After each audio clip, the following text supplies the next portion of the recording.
Good morning. I hope your morning is off to a great start and that you're having a great day. We are just out for a walk and it's a beautiful morning in Queensbury, New York, and I think I just read that this is the fourth highest year for the most days in a row of rain. So we're excited to be out when it's not raining and the ground's a little bit dry. It's a nice switch. Anyways, I was just thinking about the fact that your brain makes over 200 decisions a day when it comes to your food. So you think about food at least, or if not more than 200 times a day, and on some level, consciously or subconsciously, your brain and you have to make a decision about whether or not you're going to eat it or not eat it. That's a lot of times in a day. And you really need to have a very good why in regards to why you want to be healthier, why you want to feel better, why you want to look better. If you're going to resist that 200 times a day that you have to choose whether or not to grab candy from the office candy dish, whether or not to have the latte at the coffee shop with all the sugar in it, whether or not to have the cookie that someone brings in, whether or not to have the piece of cake that somebody stops by with, whether or not to get the donut as you're going through the drive-through. I mean, right? There's foods everywhere. Whether or not you're going to reach into your kids' cupboard where all the stuff that you shouldn't be eating is, or your husband's chips, or whatever it is, or your wife's chips.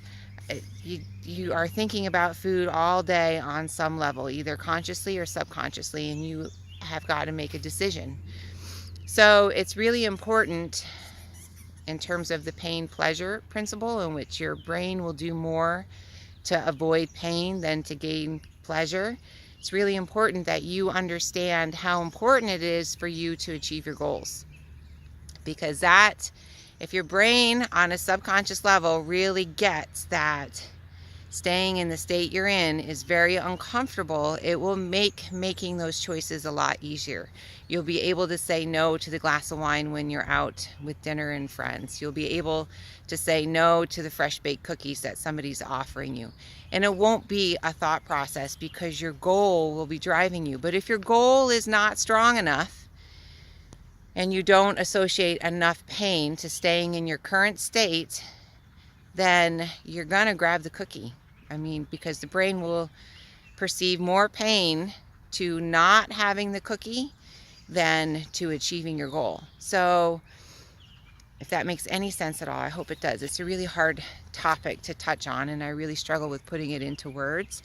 But it's really all about, in terms of making the right choices, it's about getting leverage on the way you think and changing your food association so that the cookie means that you are going to stay, your joints are going to hurt, your belly roll is going to get bigger, you're going to have to buy a bigger pant size, you're not going to be able to keep up with the kids. Once you associate the cookie to all those things, then it makes it a lot easier to resist that temptation. If you know sugar causes cancer and you really believe it, and you know that you're already at a higher cancer risk because it's genetically in your family, and then that all of a sudden your brain links those things up, and then it becomes easier to say no. So when it comes to staying on track with your foods and living a healthier lifestyle, getting in control of your brain and how you think about food and mindset and mindfulness, those are huge parts of success.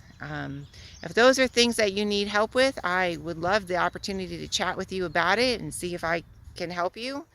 I work with a lot of clients on this specific thing, and we have great results. So just keep that in mind as you go through the day, and you have to make those food choices, like, which is going to be more painful, not having the food that you're currently craving, or staying in the current state you are and not getting the results that you desire. Anyways, make it a great day.